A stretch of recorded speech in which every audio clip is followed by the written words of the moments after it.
take a minute. Check what you're thinking. Check your heart motive. Check the responsibilities you have and how they've affected you or not affected you.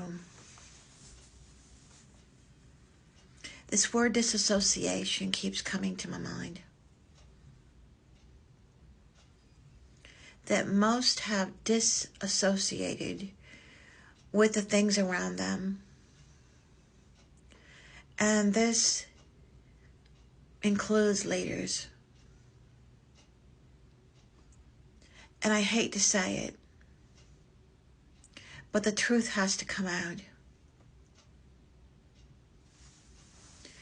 To disassociate means it's a mental process where a person experiences a disconnect from their thoughts, feelings, emotions, and sense of self. And if you are a leader and you're constantly giving and you're not taking rest as seriously as you should, you're probably going to start running into some of these things. Because if you're not your best for you, how can you be your best for those around you? This is where the Lord directed me today. That you can't constantly be going. You can't constantly be answering emails. You can't constantly be building the ministry. You can't constantly be having contact with those that you may need to be in contact with to do the call. Take a minute. Think about that. So this boundary thing is where it takes me. If you're constantly giving access to those that are around you and you don't know when to draw the boundary, and you continually advise and you continually make yourself available, then probably your temple's not right. Probably not right at all. And probably where you should start questioning what you're doing, where you're moving, how you're shifting, and if God ordained any of these things.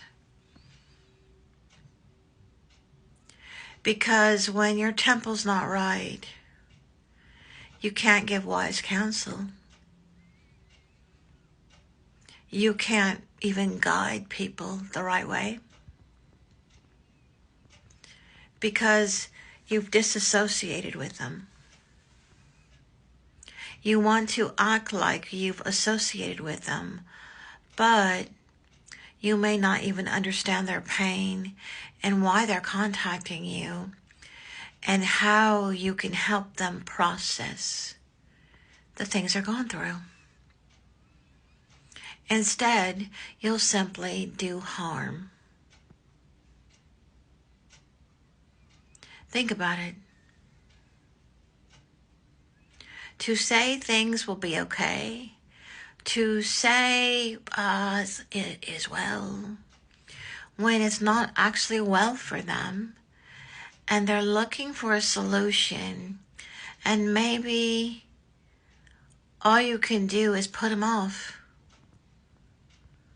from what they actually need to say to you, is a disruption of the process of healing.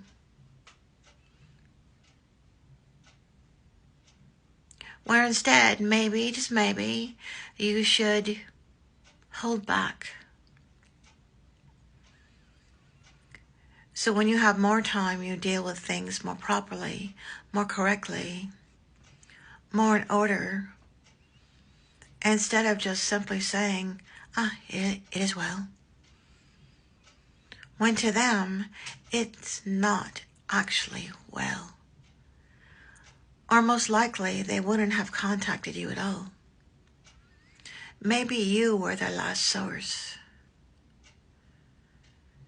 Maybe you were the one they hoped would give direction, but instead you said it is well, and you cut off the flow of conversation so you could get back to what you were doing. I'm telling you, this thing is perceived wrong.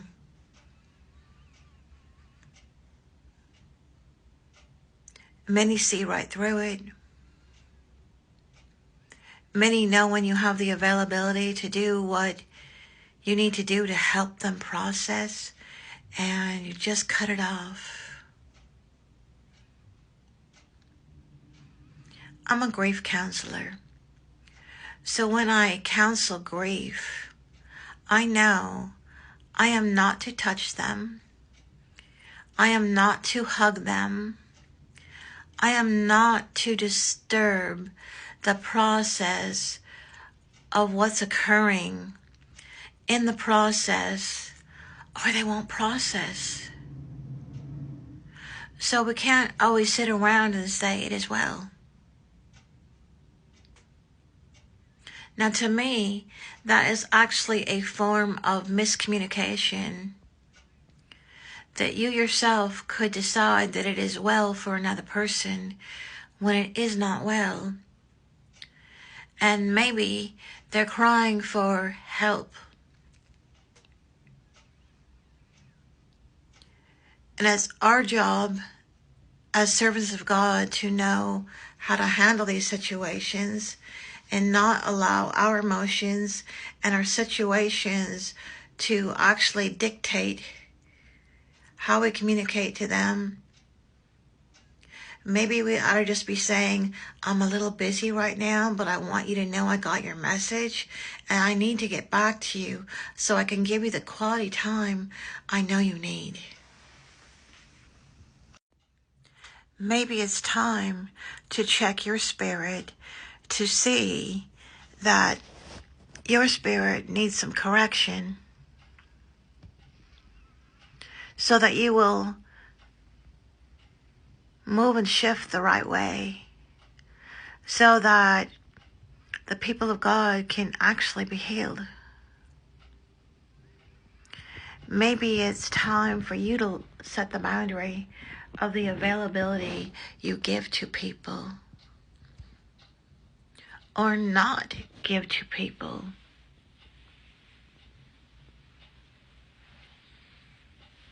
Maybe it's time to realign your ministry and get yourself in order.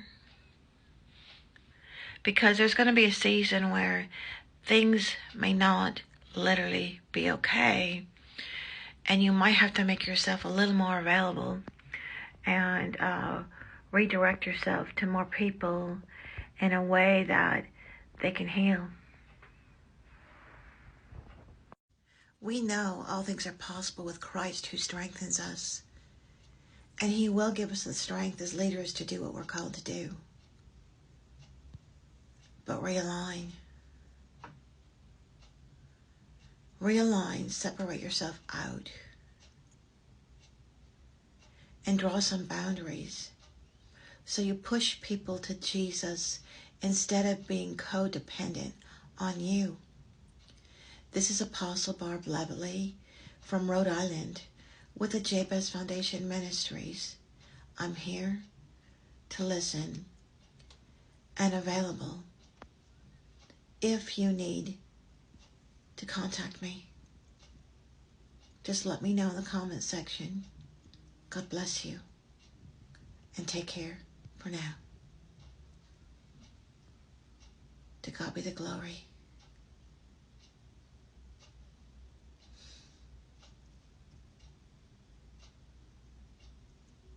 It will be well. Absolutely.